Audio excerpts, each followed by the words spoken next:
আসসালামু আলাইকুম, সবাই কেমন আছেন? আজকে আমি দেখাবো আসলে এই শীতের ভিতরে মাছ খাই কিনা। আসলে অতিরিক্ত শীত হলে তখন মাছ খায় না, আর এখন যেহেতু শীতের লাস্টের দিকে, আর এখন আমার মনে হয় যে মাছ খাবে। আর আজকে আমি দেখব যে খাবার দিয়ে আমি যেহেতু নারিশের ভাসা খাবারটা দিতেছি, মানে এই খাবারটা পুকুরে দিলে ভেসে থাকবে।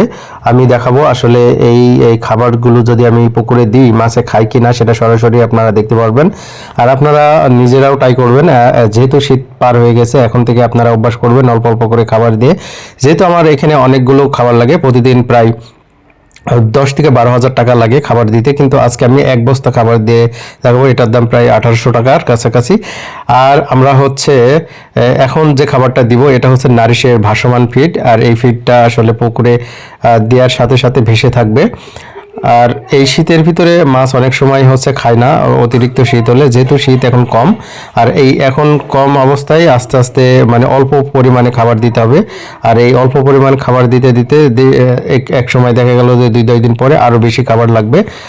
আমি যেহেতু এর আগে খাবার খাওয়াই নাই, আজকে থেকে শুরু করতেছি। আপনারা দেখছেন যে এর আগে কয়েকবার খাবার অল্প 1 কেজি 2 কেজি করে দিয়েছি, দেওয়ার পরে মাছগুলো আজকে এক বস্তা খাবার দিতেছে। এই কারণেই, কারণ এর আগে আমি 2 কেজি 4 কেজি করে দিয়ে মাছগুলোকে খাবার ধরাইছি, যেহেতু 2-3 মাস শীতের কারণে মাছ খাই নাই। আর এখন যেহেতু শীত খুব কম, আর এখন আস্তে আস্তে এই মাছগুলোকে খাওয়াতে হবে। একবারে যদি অতিরিক্ত খাবার দেন তাহলে এতে অপচয় হবে আর পুকুর নষ্ট হয়ে যেতে পারে। এই কারণেই মানে খাবারগুলো যদি না খায় সেগুলো দেখা গেল যে পচে নষ্ট হয়ে যাবে, পানির অ্যালুমিনিয়াম তৈরি হয়ে যাবে। আর যাই হোক, আপনারা অল্প অল্প করে দিয়ে মাছকে খাওয়ানোর চেষ্টা করবেন আগে, তারপরে হচ্ছে আপনারা খাবার বাড়াতে শুরু করবেন।